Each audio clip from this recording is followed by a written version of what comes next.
Now here's the laws of wealth from three excellent sources. First is the Bible. Second is John Kennedy. Third is Zig Ziglar. That's good company. I'm happy Zig's here today. You're going to enjoy.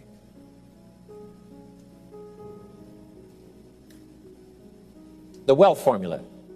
Okay? First, I've already quoted from the Bible. He that wishes to be the greatest, find a way to serve the many. So that's the first key to the wealth formula. Service to many, finding a way. Now, some may have a wish to serve many, but you need a way. So you keep searching till you find a way, because if you search, you will find a way to serve more and more so that your life will be greater and greater. The second, John Kennedy's inaugural speech. Here's what he said. Don't ask. Don't we wish that was the current political philosophy? Where is John Kennedy? John Kennedy said, don't ask what the country can do for you. No matter how poor you are. Don't ask. That's not how you get trophies to put on the mantle above the fireplace. That's not how you become wealthy and rich. That's not how you have abundance. Don't ask what the people can do for you. But, he said, ask, what could I do for my country? What could I do for my neighbor? What could I do for the people in my community? How could I serve more than myself? Ask what you could do for your country. And some people have found out a way to serve the whole country. Some find a way to serve a limited piece of the country. Some find a way to serve a few right around their neighborhood. Some find a way to serve working on a job, rendering a service. But that's the key. Don't ask what they can do for you. Ask, what could I do for them? Why? Asking, what could I do, and beginning the process starts wealth moving in your direction. Key phrase, whatever you move toward tends to move towards you. If you move toward intelligent, it seems now to move towards you. God says, you move toward me, and I will move toward you. You take human steps, I take God's steps, I get there very quickly. Whatever you move toward, if you move toward success, success seems to start coming your way. So figure out what you could do to make the moves, to begin the early qualifications, and then sustain the qualifications, and success is yours, and health is yours, and all valuable things are yours.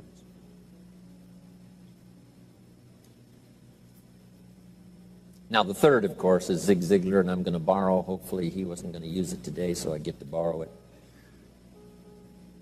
Zig's got the best formula put in layman's terms I've ever heard. If you help enough people get what they want, you can have everything you want. Help enough people get what they want, you can have everything you want.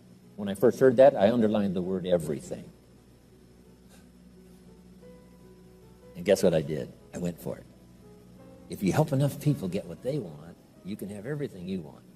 Here's another way to put it. If you help enough people get what they need, you can have everything you need. So you don't supply your need by concentrating on your need. You supply your need by concentrating on the answer, by the deserving, helping enough people. This weekend is another part of my life. Sharing, helping, translating my experiences by the best language I can choose, as awkward as it sometimes seems. Words are clumsy sometimes when you try to express what's going on in your head, let alone your heart. But I'm going to struggle best I can these days with the English language, trying to make it valuable to all of you.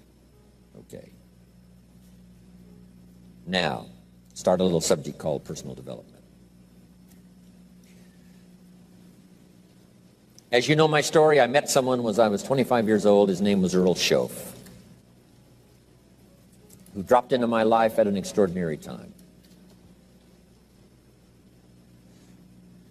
So, key phrase, timing has a lot to do with it, and who knows, part of the mystery of time, the timing. Part of the timing one I just had that experience that I've shared in other seminars when the Girl Scout knocked on my door. And I walked to the door, and she gave me the big pitch on the Girl Scout cookies, best organization in the world for girls. Got several flavors, time to buy the cookies, only $2. And with a big smile, she very politely asked me to buy. No problem, I wanted to buy. Big problem, I didn't have $2 in my pocket. And I didn't want to tell her that. So I did what I thought was next best. I lied to her. And I said, hey, look, I've already bought plenty of Girl Scout cookies. We've still got plenty in the house we haven't eaten yet. She said, oh, that's wonderful. Thank you very much. And she leaves. When she leaves, I say to myself, I don't want to live like this anymore. I mean, how low can you get lying to a Girl Scout? I mean, that's low down. I told myself that day, this will never happen to me again. One of those experiences. It's called like life-changing. I said, I'm going to search till I find better opportunities so my pocket won't be empty and the bank account won't be empty, and I won't be so far behind on my promises to my family. And it was shortly after that I meet Earl Schoaf, who taught me how to be wealthy, who taught me how to change my life. So who knows what the connection is, right? Someone says when the student is ready, the teacher will appear. You know, I don't know all the mystery of that. But anyway, it seems like some of those things uniquely happen. But it was Mr. Schoaf over a 5-year period before he died at age 49 who taught me some extraordinarily simple things. He only went to the 9th grade in school, never finished high school, never went to college, never went to university. So he put his ideas and his experiences in very simple language, which I think for me, you know, a kid from the farms of Idaho, that simplicity was so important. Because if it would have been technical, I'd have missed it. If it would have been mystic, I would have, backed away. But it was just basic, blunt, ABC, familiar stuff that I hadn't thought of before. And he did start to remind me, and those ideas changed my life. Mr. Schoaf was the one when I said, this is all they pay. He said, you've been working 6 years, Mr. Rohn, how come you're not doing better? And I said, this is all the company pays. He says, well, that's not true. I said, no, this is my paycheck. This is all the company pays. He said, no, this is all the company pays you. I thought, that's a new way to look at it, right? He said, doesn't the company pay 2, 3, 4, 5 times this amount to other people? And I said, well, yes. He said, well, then this is not all the company pays. It's all they pay you. And if you qualified, wouldn't your income grow 2, 3, 4, 5 times? I said, I suppose. So he said, we don't have to work on the company. We have to work on you. See, that was the beginning of what he called the phrase personal development. I told him things cost too much. He said, no, you can't afford them. I thought, well, that's a new concept. I hadn't thought about that. We put some of the valuable things on the high shelf, so you can't get to them until you qualify. If you want the things on the higher shelf, you got to stand on the books you read. Every book you read, you get to stand a little higher so you can get the things on the higher shelf. See, I learned those concepts. It was so incredible.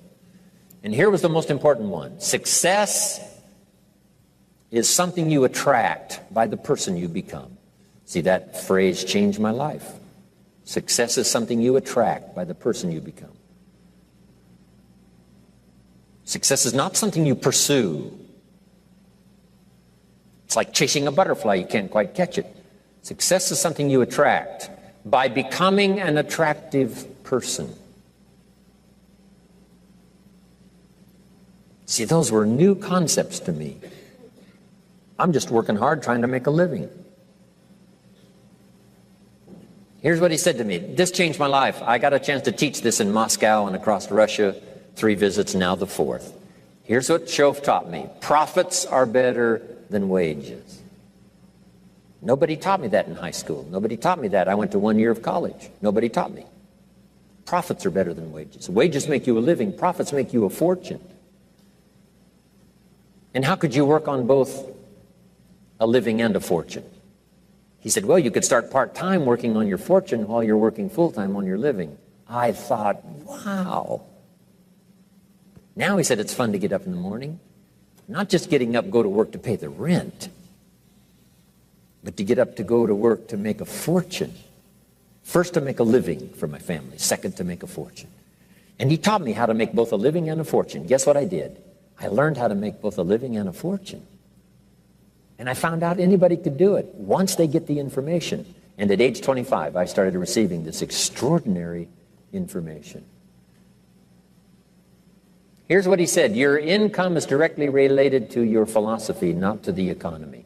I thought, no one ever told me that. I kept hoping the economy would change. He said, no, your philosophy has to change. I assured him that I had my fingers crossed. He said, that won't help. Then what could I do to change my income and multiply it by 2, by 3, by 5, by 10, and then multiply it by 10 again? What could I do? And he started giving me the disciplines and the process of learning the skills to change my life. This was an extraordinary man. Those were extraordinary times for me, life-changing in every manner that you can imagine, but very simple ABC concepts. Here's what I learned: not to search for the exotic until you've discovered the basic. And those basic philosophies that he shared with me during that time were life-changing, and he called it personal development. Now, in the understanding of personal development, let's go through it quickly, some notes before we take our first break.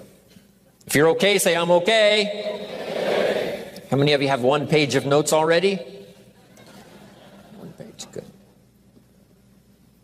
Okay, jot these ideas down. First, for personal development, we must understand the law of the seasons and the lesson of the seasons, which prompted that first book, the first book of mine, Seasons of Life. Here's the phrase: life and business is like the changing seasons. Frank Sinatra used to sing, life is like the seasons. Next phrase: you cannot change the seasons, but you can change yourself.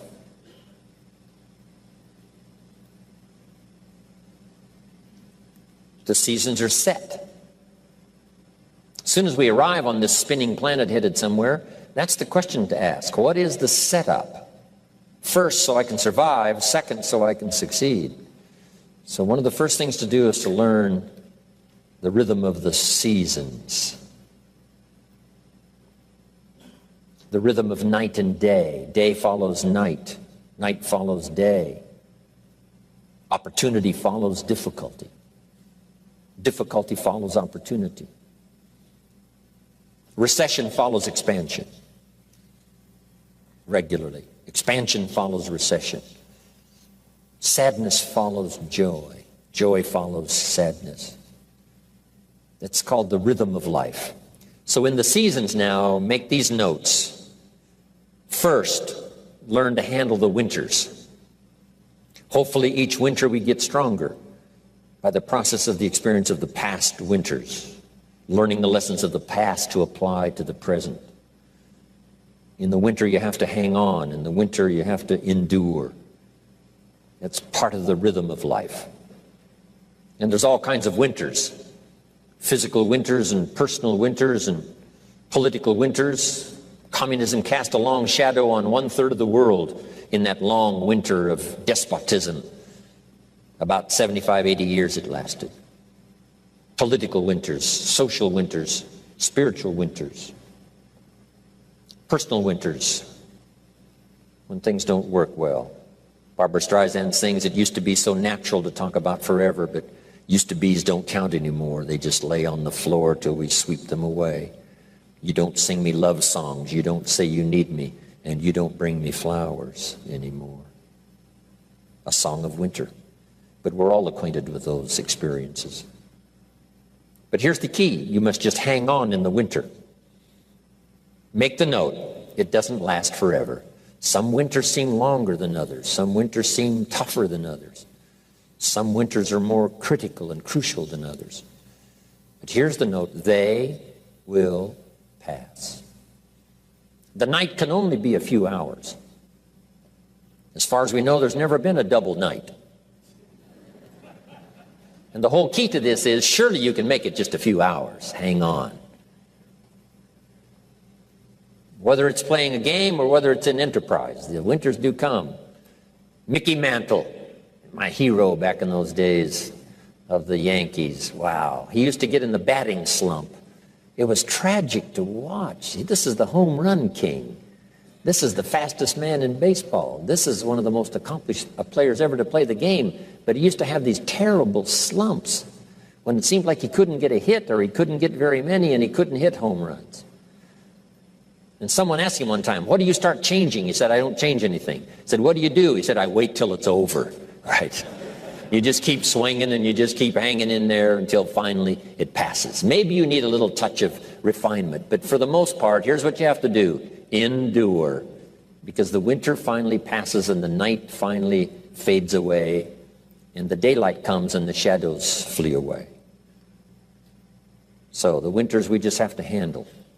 Here's what's next, the spring.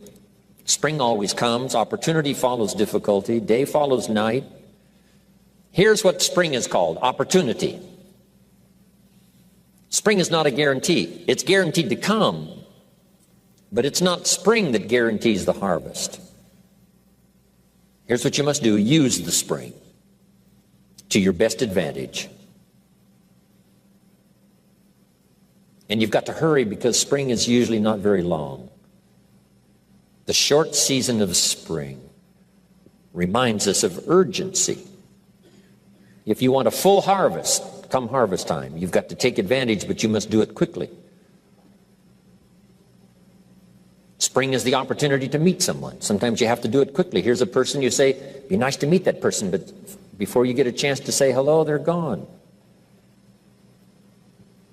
In space language, we call it window of opportunity. If the rocket doesn't launch and if the spacecraft doesn't go in an appointed time, it's got to wait for another cycle of times. If you don't get it planted this spring, you've got to wait for another cycle of seasons before you have another chance. So, the urgency of spring. Life is brief, so take advantage of every spring you can get for your lifetime. The Beatles wrote, life is very short. And for John Lennon, it was extra short. For Michael Landon, it was extra short. For my dear business colleague, Mark Hughes, it was extra short. He died at age 44. So, it's brief. Bill Bailey reminded me, it's easy to say I've got 20 more years, but here, that sometimes fakes you out, saying I've got 20 more years, meaning it looks like you got a lot of time. But here's what he said, if you go fishing once a year, you've only got 20 more times to go fishing. Not 20 years to go fishing, 20 times. So you've got to make each time count when the opportunity comes, each time.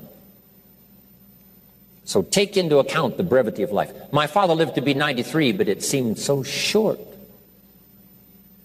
I kept asking for another 10 years, another 10 years, and finally, it ran out. But 93 is not bad, but it still seemed short. So it is short. So pick up the urgency of spring now. Knock on every door to find the opportunity. Search and search till you find answers for your future. And do it quickly, because spring is short. What if you asked a farmer to go bowling in the spring?